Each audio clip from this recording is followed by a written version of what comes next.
Hello. In the Crown of Aragon 639 years ago, it was January 22nd, 1387. My name is Jonathan Seyfried. I'm a PhD candidate in history at the University of New Mexico. And this is the Historian's Notebook, a podcast about how history gets made.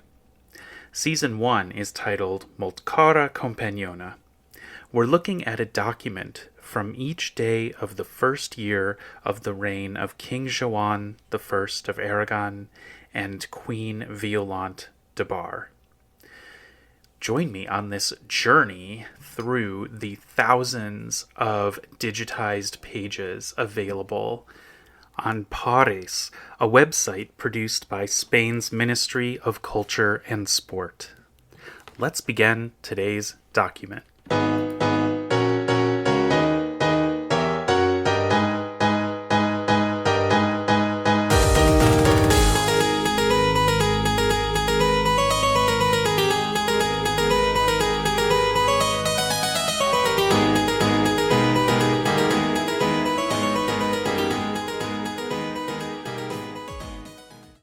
On Register 1819 Folio 75V for Verso, I had two documents from January 22nd, and I decided to go with the longer one, and also because it had some interesting stuff. It had some crossouts and some interlinear additions.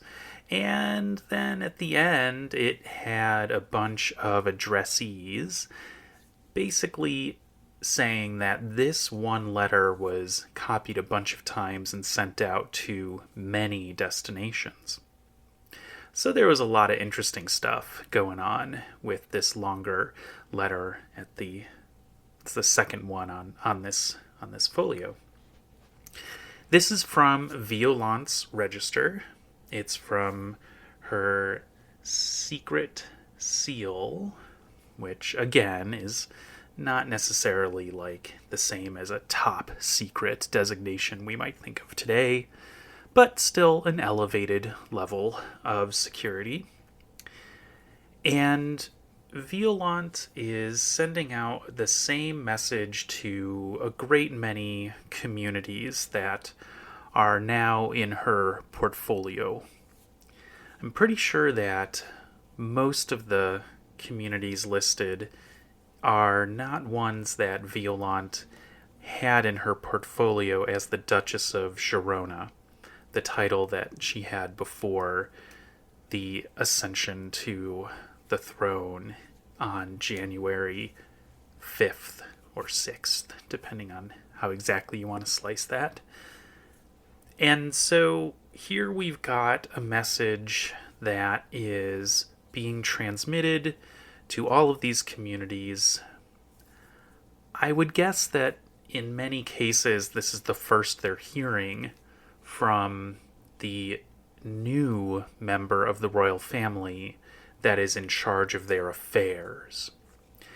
The monarchy in the Crown of Aragon in the 14th century was very much a corporate monarchy, meaning that the division of labor for running the government was very much a group project. It was a division of labor in which entire regions and also little sections within regions were parceled out to different members of the royal family. The assignments could correspond to levels of prestige, but you can't really depend on that. Sometimes the queen would have jurisdiction over a particular community that you would expect the king to have had jurisdiction over because of its importance or the amount of money flowing into the coffers. So there's some variation here. I think that the king probably did have the lion's share of the jurisdictions, but it wasn't exactly playing out in terms of a ranking matched to this particular member of the royal family or that. A really good example is in this letter here, where there's one destination that really stuck out as I was looking at the list of recipients that begins on folio 75V and then continues on to folio 76R. In fact, the last destination, the last recipient listed, which is in line 6 of folio 76R, reads Alia similis Iudeis Valentiam. So the Jews of Valencia. This brings up a structure in the governance of the Crown of Aragon that I have mentioned before, but I really want to explain it fully right now. So the Aljama or the Aliama is the name of a neighborhood for a religious minority within a city.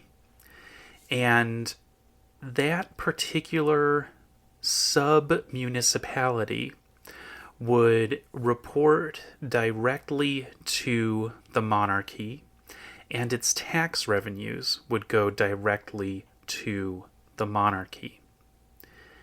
The way that this came about is that there was such an insistence on the separation of neighborhoods according to the borderlines of faith membership that the Muslim and Jewish neighborhoods within cities all across the Crown of Aragon, they were seen as separate entities, and those who were in charge of the city were so intent on keeping the border lines very solid, essentially building walls between these neighborhoods and then where the Christian population lived and did business. They were so intent on this separation that even their governance was structured differently.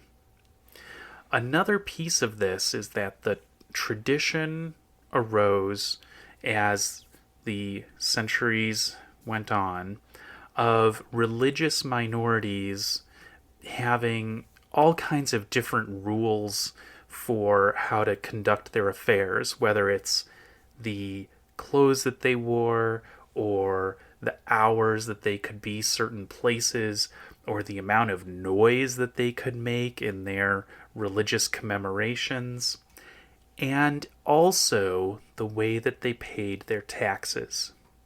And the royal authorities, the officials who were employed by the monarchy, they became the ones that would enforce this throughout the realm. And certainly the municipal authorities would participate in that enforcement, but in terms of managing the conflicts that could arise, whether just lawsuits or actual violence, whatever kinds of conflicts that might arise would be handled in the courts and judgment structures of the monarchy.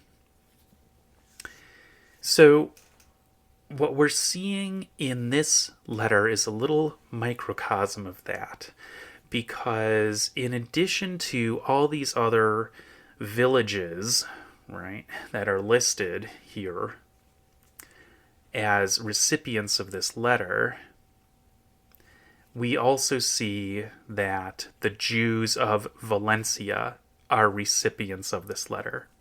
Not the entire city of Valencia itself. So all of these cities listed here and the Jewish neighborhood in Valencia. They're all in the portfolio of Violant. It's a very strange thing to try to get your head around in terms of the way that governance occurred, but it's really the result of just traditions growing upon themselves over time. Now, what is this letter communicating to all of these municipalities? This letter is telling them that they're going to have to pay some money. And the letter is a little bit amusing to me because it starts out the first line referencing all of the necessary expenses and then also takes very, very much care to say that in times past. So the word is so en aquest temps passat. In the times past, there were additional financial obligations and burdens and deeds that had been accrued. And so what Violant is saying here is it was Sibylla. It was the previous queen. I have inherited her portfolio. She did all this spending. And now all of the costs that have arisen as we're establishing our reign have required you to contribute some additional funds. And she also couched this in terms of you're very loyal and we love you and now you're going to pay. And she names a couple people in this letter, one of whom is a certain Mr. Jacquemet, and then another person is Antonio Rosar. And in the, sixth line, you can see that the word dispensaire was crossed out, and now tresoreria is written in the interline. And so this person, I think, was promoted to be the treasurer. And the name of the person is really hard to read. It's repeated further down in the letter, and I couldn't quite figure out that the first name was Antonio. The last name, it's pretty clear that that's Rosar. And when I got to the very end of the document on the next page, Antonio is spelled out very nicely. And also he's labeled as of the treasury. So this Mosen Jacquemet, this Mr. Jacquemet and Antonio Rosar, they're going to be collecting money from everybody. And this is something that, we're going to see a lot of. The revenues from the Jewish and Muslim neighborhoods were a very significant source of income for the monarchy. And the different kings and queens of the Crown of Aragon, they are very protective of those neighborhoods as a result. And we see this in a lot of moments when there is violence between the different faith groups. And in fact, in tomorrow's document, we're going to see an example of that. But it really blows up in 1391 when there's just a conflagration of Christian violence against the Jewish neighborhoods. And it's the members of the royal family that are really trying to put a stop to it, although their efforts are not as forceful as they could be, but they're the ones that are going to be most impacted in terms of their revenues, and so they're incentivized to help out. And then also, I think we do see that there are moments when members of the royal family are coming to the defense of Jews on principle, and also Muslims on principle, that they are very critical of fellow Christians who take advantage of circumstances in order to pillage the neighborhoods of the Muslims and the Jews. And, I did mention that Joan's personal history with Jews is highly problematic. By the time he ascends to the throne, however, we start to see that there's been a major shift. And he is pretty consistently coming to the defense of Jewish communities. Benjamin Gamble does an amazing job analyzing this in his book on the anti-Jewish riots of 1391, and the ambivalence and the lack of commitment that sometimes comes through on the part of members of the royal family and their protection of Jewish communities in 1391. It's, in that book, analyzed very, very adroitly. So I highly recommend that book if you're interested in this topic. Okay, one last thing I wanted to point out about this letter is at the very bottom, there's a statement that indicates that this letter has been expedited. So I guess you could say line 7 on folio 76R has this line that I'm not quite sure if I'm transcribing all the abbreviations correctly, but I read it as "Ic fuerent expeditum que singulis lettrae sine suprascriptis." And the meaning of this, as far as I've been able to figure out, is basically saying that these were all expedited without any superfluous or additional things. The sine suprascriptis. Not quite sure what's being referred to there. Like, what would usually delay? What is it that would be added on that could delay these letters that in this case was skipped in order to expedite them? I would really like to know that. And so maybe after I've looked at a bunch more of these, I'll have a better idea of what that means. Thanks for listening to this episode of The Historian's Notebook, Season 1, Molt Cara Companiona. If you are leaving with more questions than you arrived with, I have done my job. Remember, the motto of The Historian's Notebook is dissatisfaction guaranteed. If you ever read anything that purports to be history and you come away feeling like you now know everything that happened, you've read some bad history. Good history will always leave you with more questions, will always leave you dissatisfied. And that's why I like to guarantee that.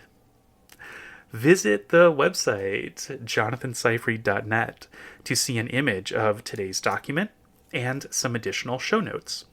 And listen again tomorrow to hear about the next day in the first year of the reign of King Joan I of Aragon and Queen Violante de Bar. In the meantime, take care.